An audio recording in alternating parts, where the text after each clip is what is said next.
सवाल, जो जानवर ज्यादा उछल कूद नहीं करता और ना ही ज्यादा शरारत करता है तो बाज़ लोग कहते हैं कि ये जानवर गरीब है। क्या ऐसा कहना दुरुस्त है? नीज क्या इस तरह के जानवर को शरीफ या मासूम भी कहा जा सकता है?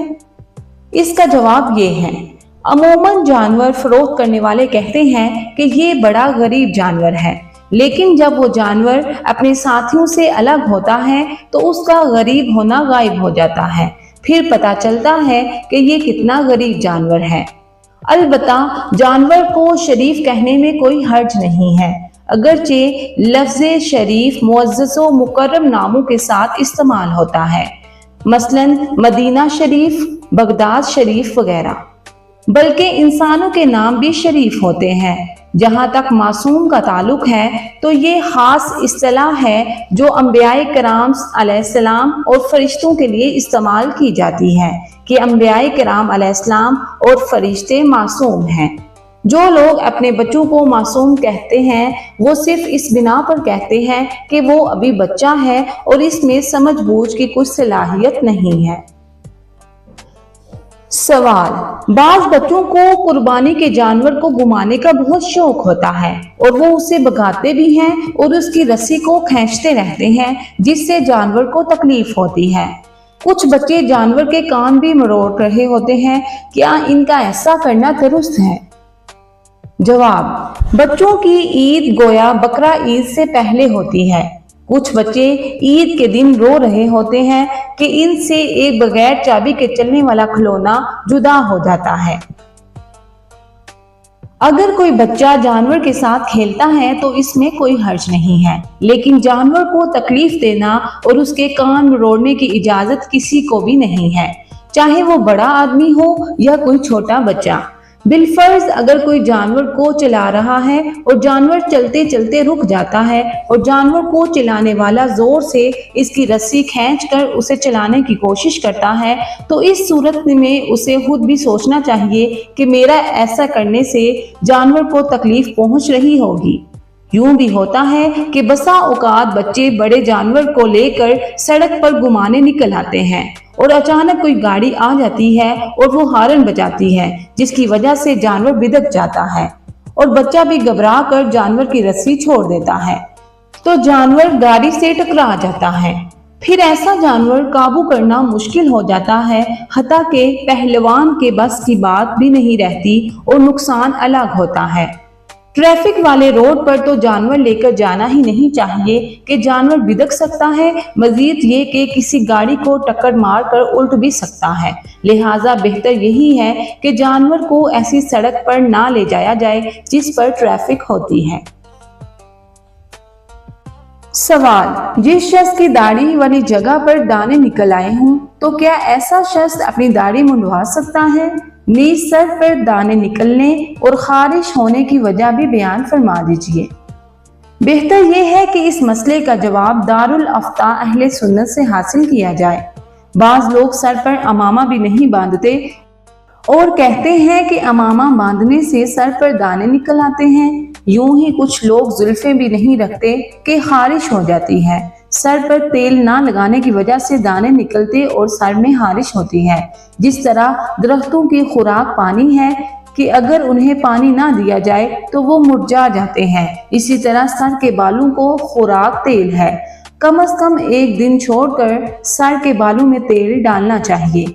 इसके अलावा अपने बालों को साबुन से धो भी लेना चाहिए कि नहीं धोएंगे तो बदबू पैदा हो जाएगी। इसके साथ साथ बालों में कंघी भी करते रहना चाहिए। बालों की भी एक उम्र होती है जिसके बाद वो टूट जाते हैं और उसकी वजह से नए बाल उग आते हैं। बाज लोग सर के बालों पर तेल नहीं लगाते और ना ही साबुन से धोते हैं, फिर बाद में शिकायत कर रहे होते हैं कि हमारे बाल झड़ना बंद नहीं होते। तो कोई ऐसा तरीका बताएं कि बाल झड़ना बंद हो जाएं। बहरहाल सर और दाढ़ी मुंडवाने से दाने खत्म हो जाएं, ये जरूरी नहीं है। सवाल, क्या शैतान के मरने की दुआ कर सकते हैं?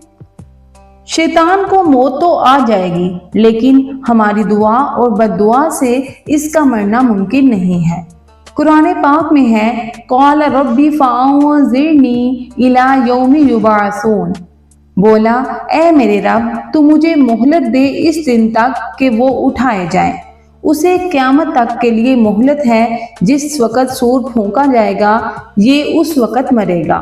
عام جنات کو بھی شیطان کہا جاتا ہے، یہ تو عموماً مرتے رہتے ہیں۔ سوال: جو لوگ یہ کہہ کر نماز چھوڑ دیتے ہیں کہ ہماری ہڈیوں میں درد ہے یا ہمارے جسم میں درد ہے تو ایسوں کے لیے شریعت کا کیا حکم ہے؟ نماز تو کسی صورت معاف نہیں ہے، یہ تو فرض ہے، اگر کوئی نہیں پڑھے گا تو گناہگار ہوگا اور توبہ کرنی بھی لازم ہوگی۔ جتنی نمازیں قضا کی ہیں ان سب کو پڑھنا ہوگا، وگرنہ جہنم کا عذاب برداشت نہیں ہو سکے گا۔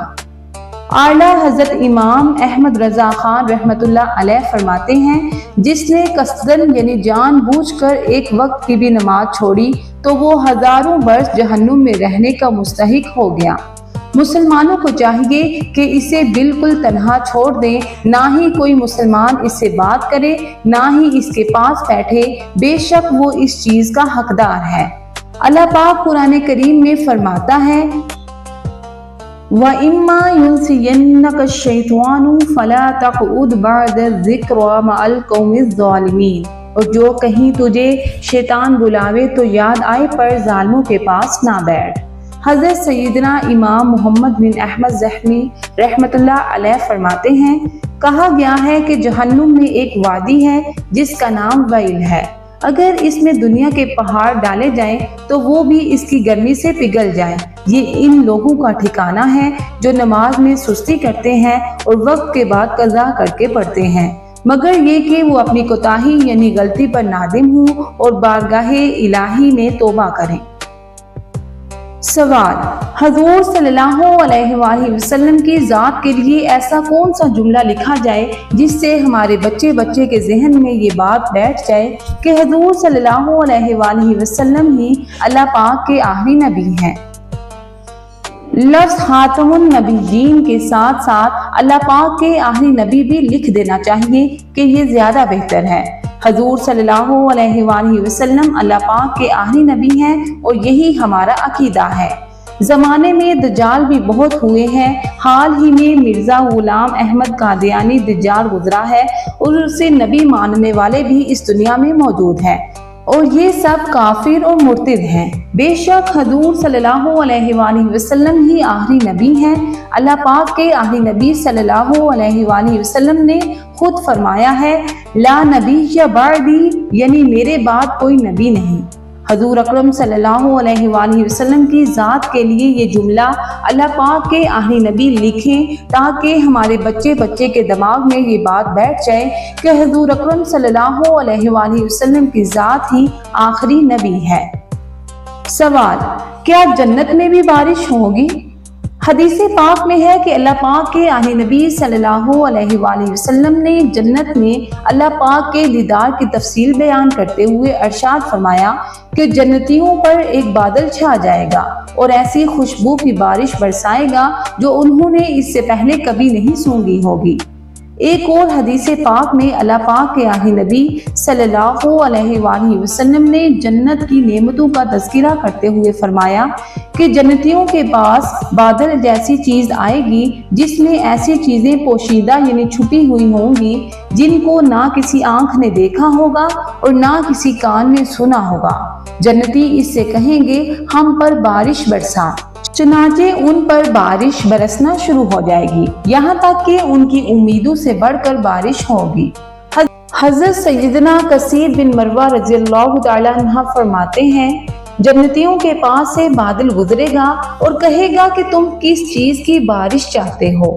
جتنی جس چیز کی بارش کی تمنا کریں گے بادل اسی چیز کی بارش برسائے گا۔